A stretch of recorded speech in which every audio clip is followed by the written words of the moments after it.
Muy bien, en la parte de anatomía, recordar que los riñones están localizados, ¿no?, en la parte retroperitoneal, igual que el páncreas, ¿no?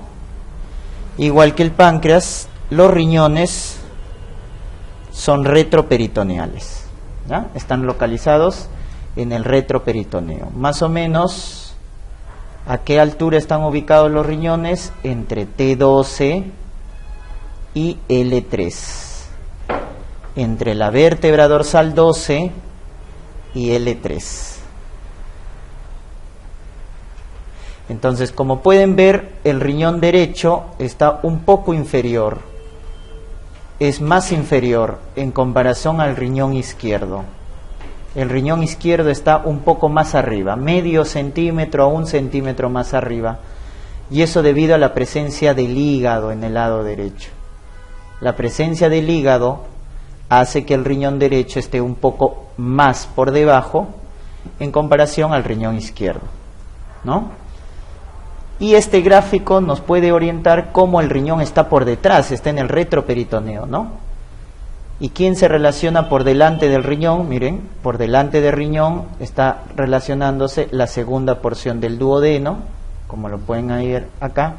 Acá está la primera porción del duodeno, que es el bulbo duodenal, segunda porción, tercera porción del duodeno, ¿no? O sea, el marco duodenal está asociado al riñón derecho, el marco duodenal, ¿no? Y la cabeza del páncreas, En cambio, en el riñón izquierdo está relacionado con la cola de páncreas y con el vaso, ¿no?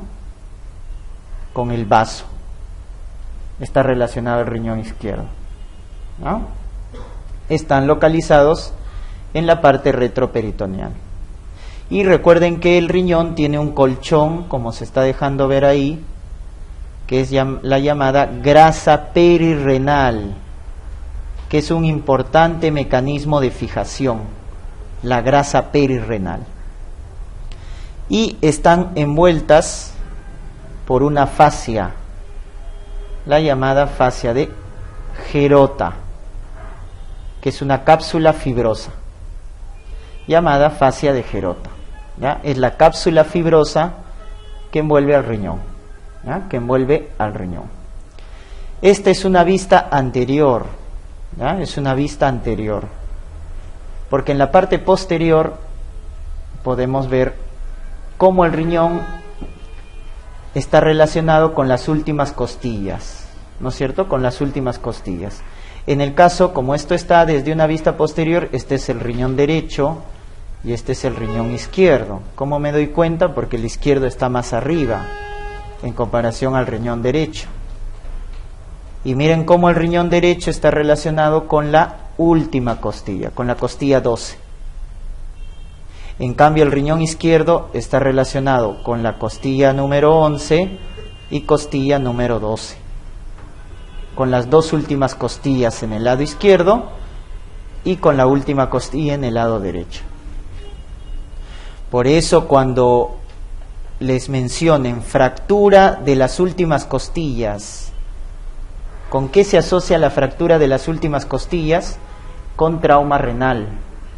Un dolor en la región lumbar, dorso lumbar, asociado a hematuria, ¿no?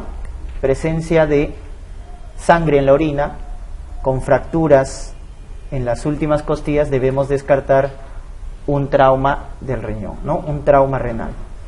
O fractura de las últimas costillas y caída del hematocrito, también trauma renal, ¿ya? Las fracturas de las últimas costillas entonces se asocian a trauma renal, ¿no?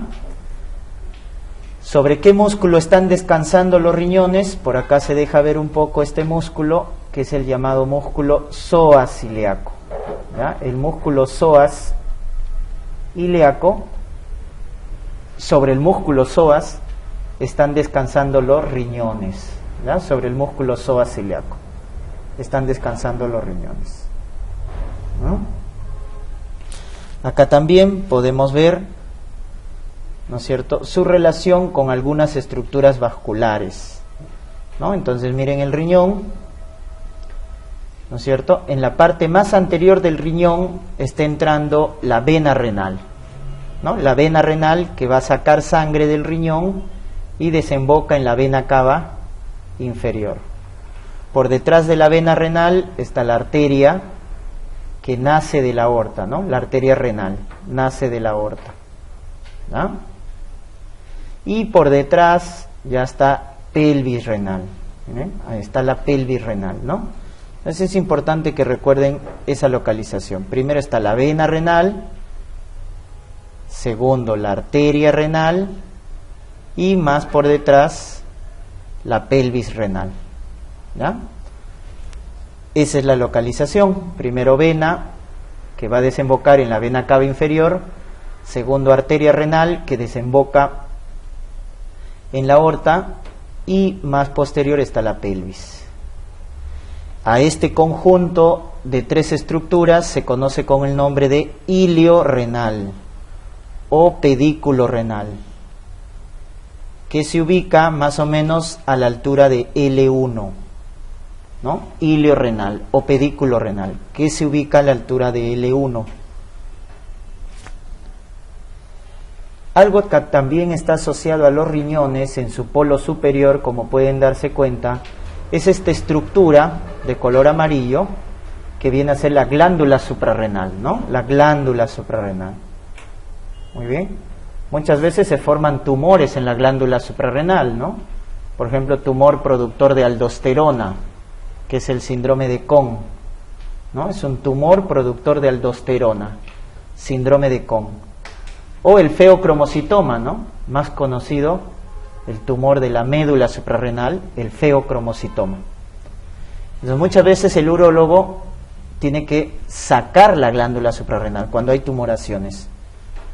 Por eso es que hay que reconocer bien la vascularización de la glándula suprarrenal, que es dependiente de tres arterias.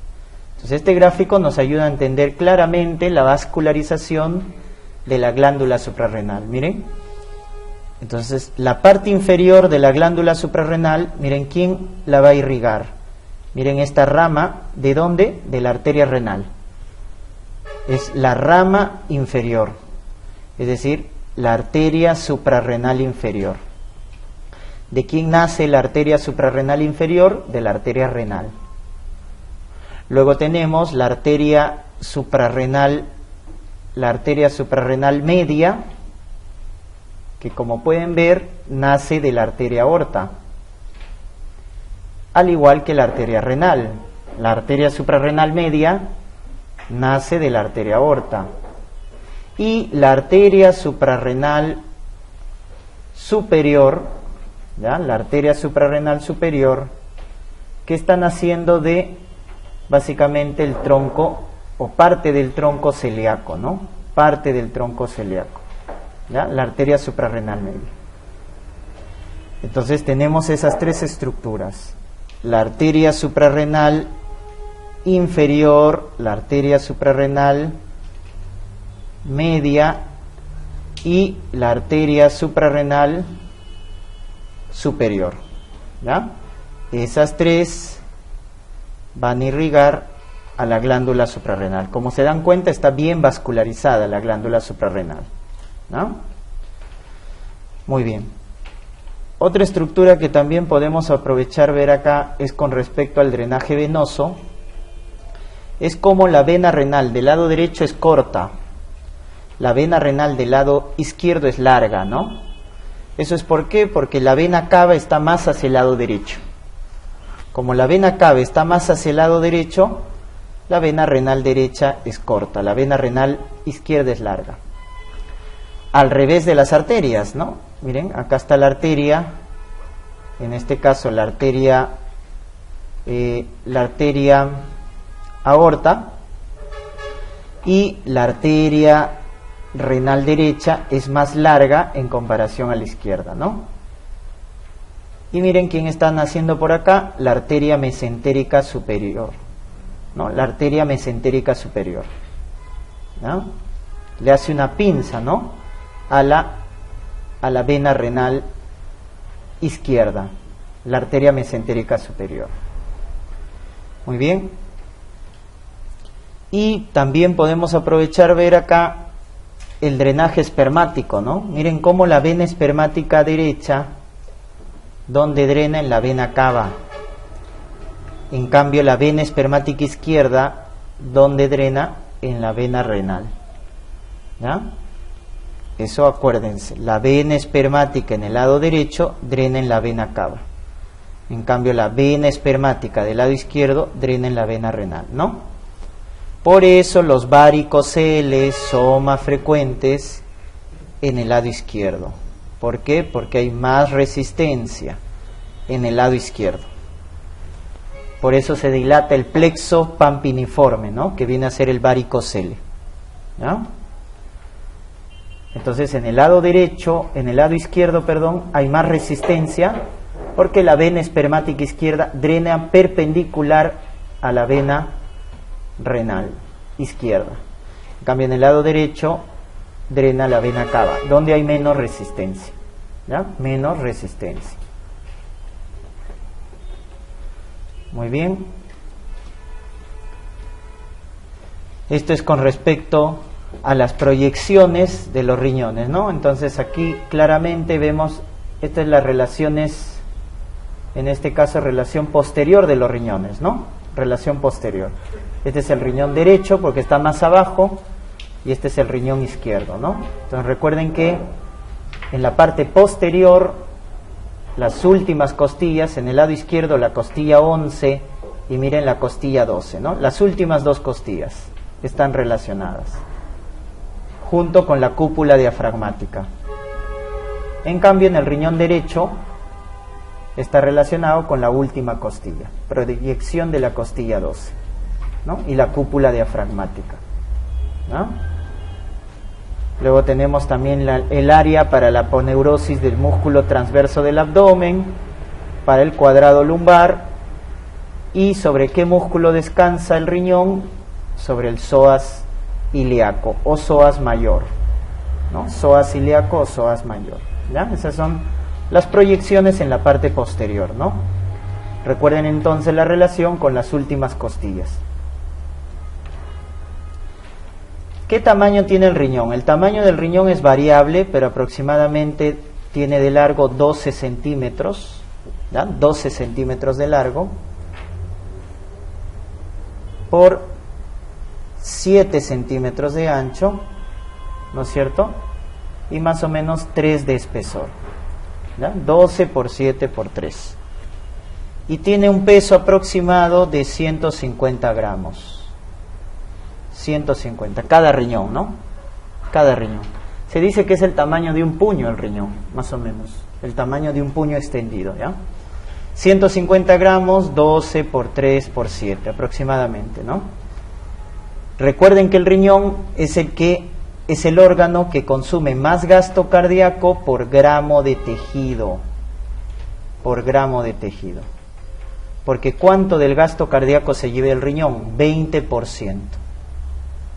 El flujo sanguíneo renal es 20% del gasto cardíaco. O sea, la quinta parte del gasto cardíaco se lleva el flujo sanguíneo renal, ¿no? Entonces, esto desde el punto de vista externo podemos ver que el riñón tiene un polo superior, tiene un polo medio y un polo inferior, ¿no? Polo superior, polo medio y polo inferior. Está entre T12 y L3, como habíamos mencionado, y el pedículo está ubicado a nivel de L1, donde el primer componente es la vena, segundo la arteria y por detrás la pelvis renal, ¿no? Va primero vena, luego arteria y luego pelvis, ¿ya? Entonces esos son los componentes macroscópicos del riñón. Si hacemos un corte, ¿no es cierto?, un corte del riñón, vamos a encontrar unas estructuras internas. Esta parte externa del riñón se conoce con el nombre de corteza, ¿no? Con el nombre de corteza.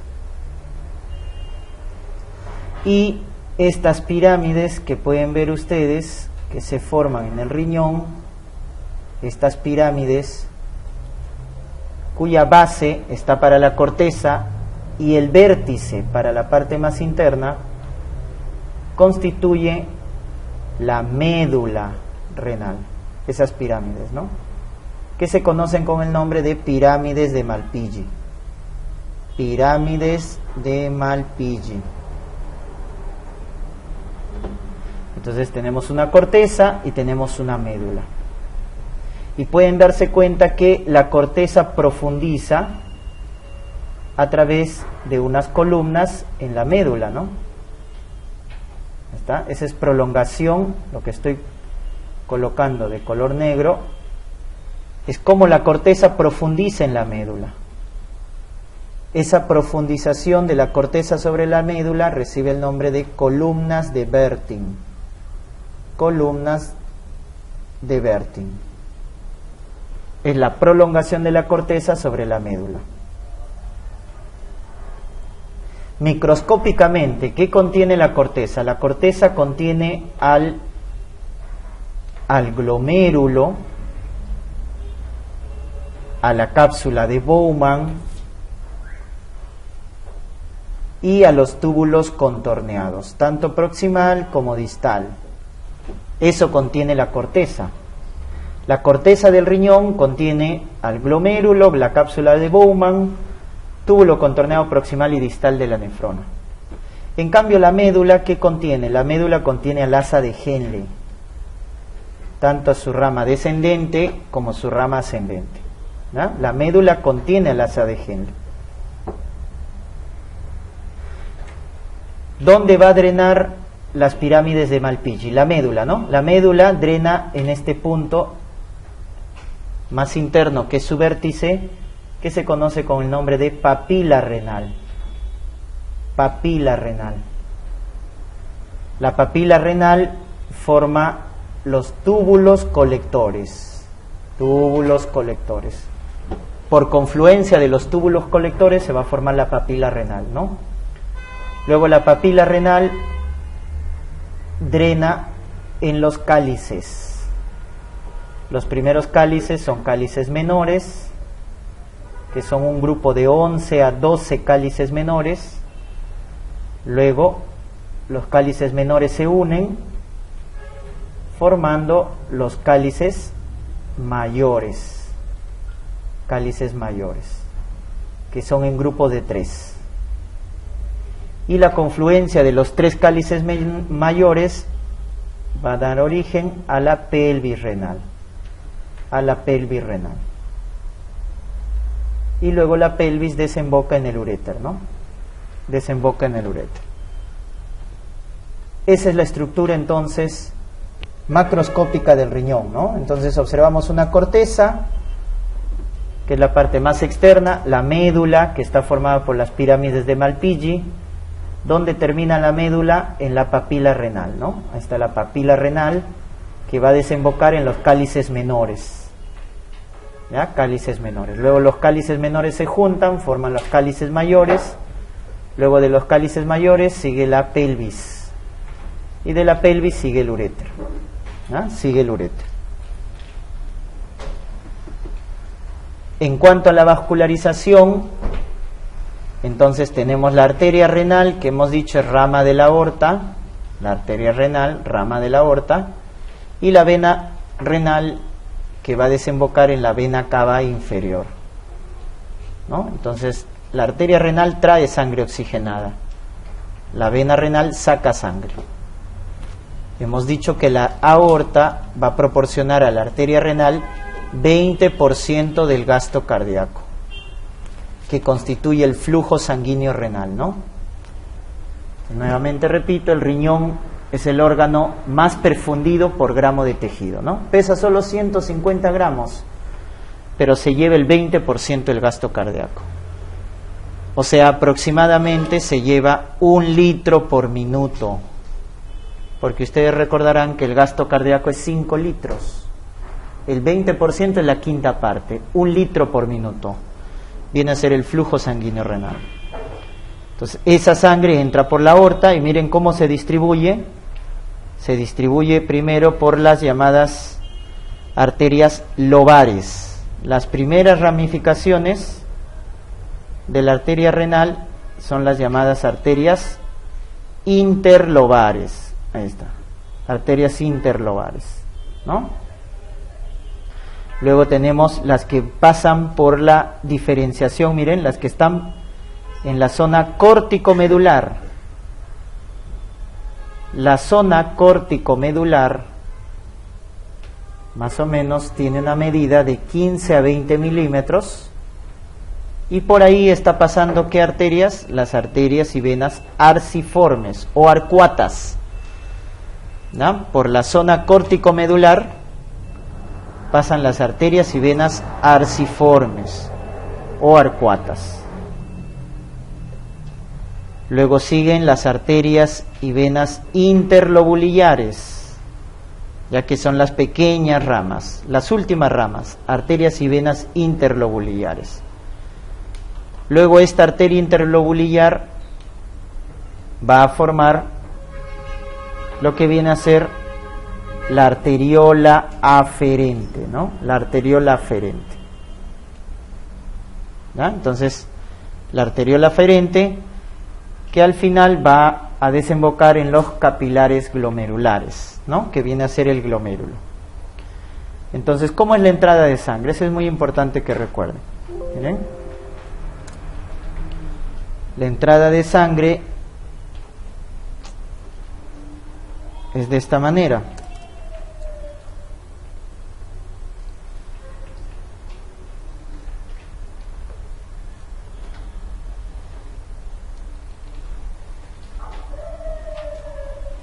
Entonces, la entrada de sangre es a través de la arteria renal, como hemos mencionado. La arteria renal da origen a las arterias lobares. Las arterias lobares dan origen a las arterias arcuatas, ¿no? O arciformes también llamadas. Y luego estas dan las arterias interlobulillares, que al final van a formar la arteriola aferente, ¿ya? O sea, ¿dónde termina? Miren cómo entra la arteria renal, rama de la aorta, ¿no es cierto? Termina al final en la arteriola aferente.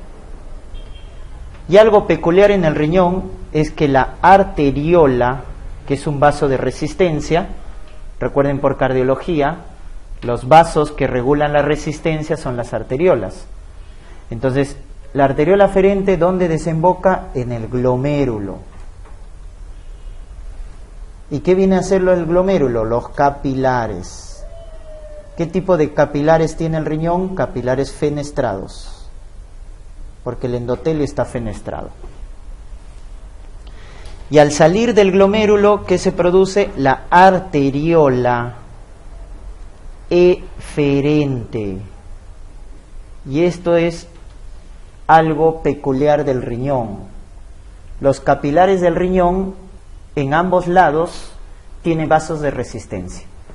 Normalmente un capilar tiene un lado arterial y un lado venoso, pero en el riñón sus capilares en ambos lados tienen vasos de resistencia, porque antes está la arteriola aferente y después la arteriola eferente, que son vasos de resistencia.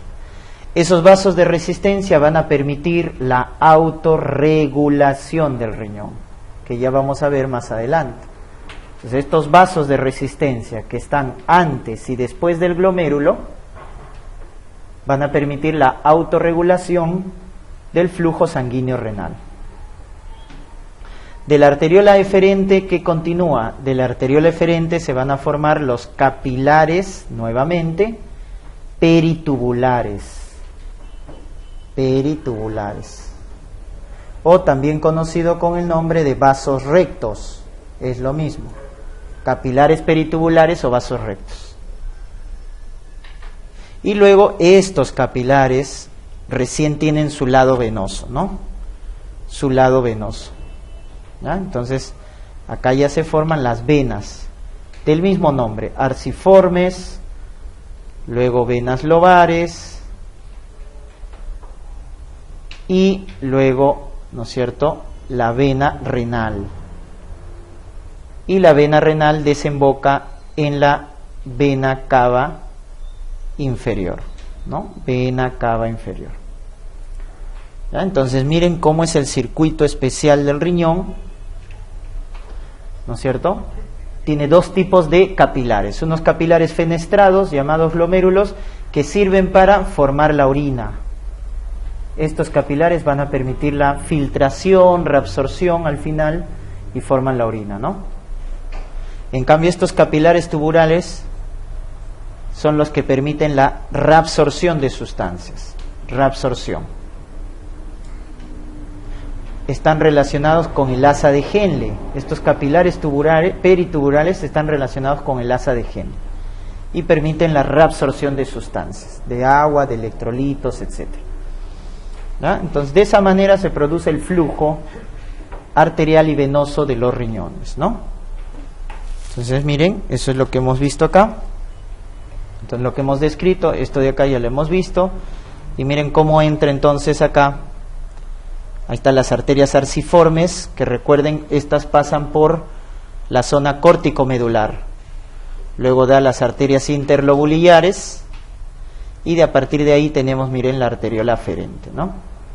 La arteriola aferente llega al glomérulo, que son los capilares fenestrados, para que filtren la orina, para que filtren el plasma, perdón, y depuren el plasma.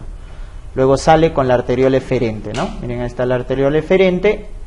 Y miren dónde termina la arteriola eferente, en los capilares peritubulares o vasos rectos, que están relacionados con quién, miren, con el asa de Henle.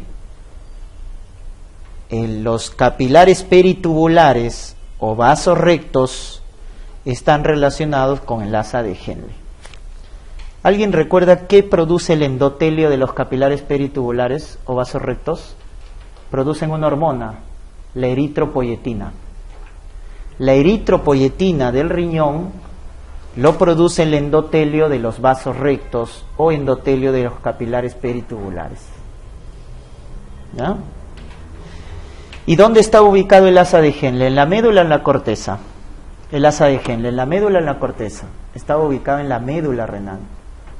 Por eso el paciente con falla renal crónica, cuando afecta la médula, una característica del enfermo renal crónico es que tiene anemia por déficit de eritropoyetina, ¿no?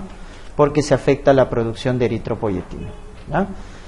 Muy bien, entonces miren la disposición, porque luego vamos a ver la parte funcional, ¿ya? Entonces la parte anatómica nos va a ayudar a entender muchas veces la parte funcional, ¿ya? Entonces glomérulo, arteriola eferente, y luego los capilares peritubulares que están en relación con el asa de Henle, y luego tenemos el túbulo distal, la vena, ¿no es cierto?, que desemboca en la vena interlobular, vena arciforme y el drenaje venoso, ¿no?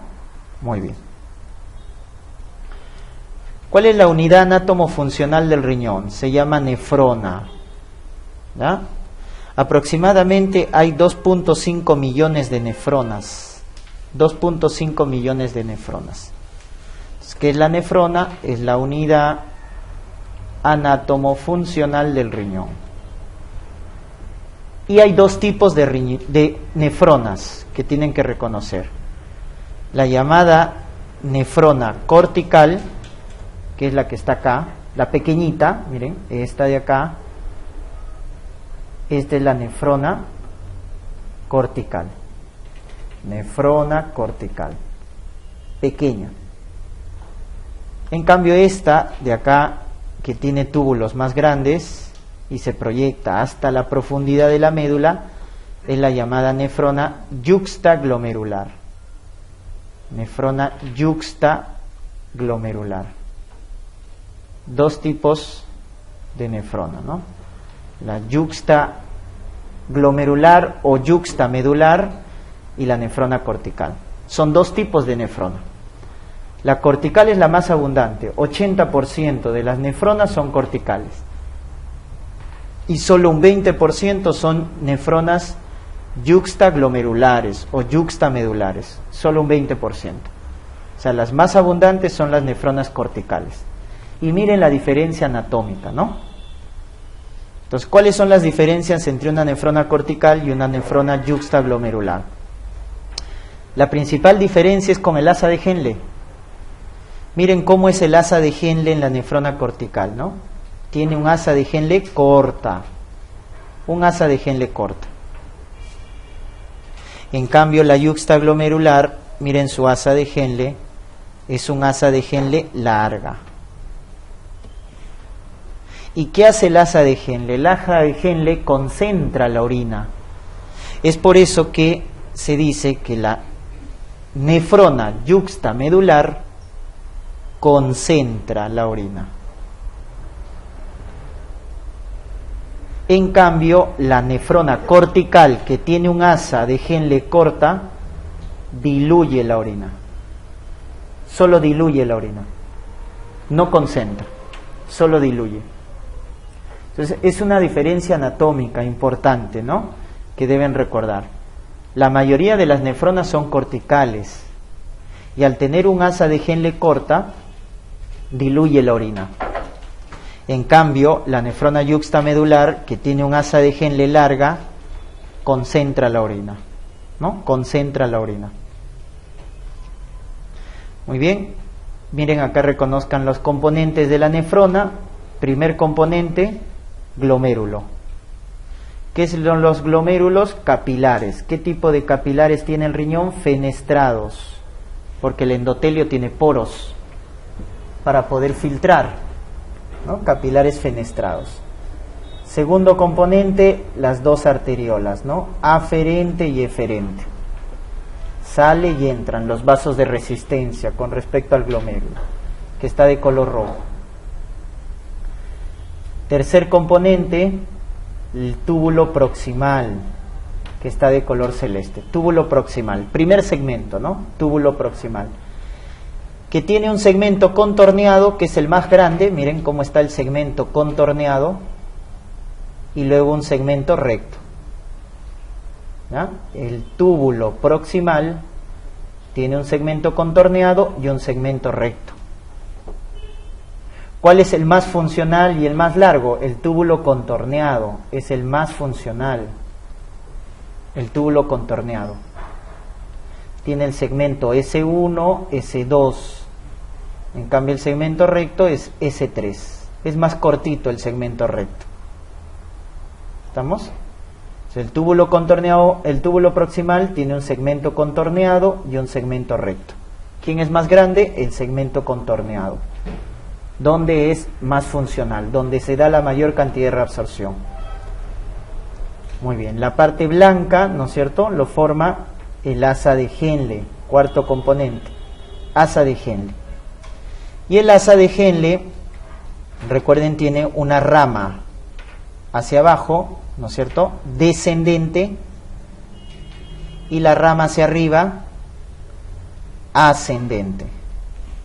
Y la rama ascendente tiene dos partes, ¿no? Una parte gruesa, que lo están viendo, y una parte delgada. Rama gruesa y rama delgada del asa de Henle. ¿Ah? Entonces tenemos la rama descendente y ascendente de la arteriola de Henle, de la asa de Henle, perdón. Luego tenemos ya el segmento distal, que es el túbulo contorneado distal. Quinto componente, túbulo contorneado distal, que miren cómo se asocia con el glomérulo. Miren cómo el túbulo contorneado distal tiene asociación con el glomérulo, ¿no? Miren.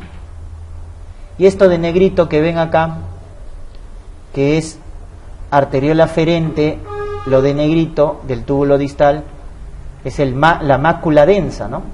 Esto de negro, que lo ven, miren, que acá también está, miren, túbulo distal, este negrito que está relacionado con la arteriola aferente, es la llamada mácula densa, ¿no? ¿Dónde está ubicado la mácula densa? En el túbulo contorneado distal. Ahí está ubicado la mácula densa, ahí está de color negro, mácula densa, ¿ya? Que ya lo vamos a ver más adelante. Y finalmente el túbulo distal, donde desemboca en el túbulo colector, ¿no? En el túbulo colector, ¿no? El último componente, túbulo colector. Ya está. Entonces, esos son los componentes de la nefrona, ¿no? Recuerden, las nefronas más abundantes son las nefronas corticales, las cortas, que solo diluyen la orina. En cambio, las que concentran son las yuxtamedulares, ¿no?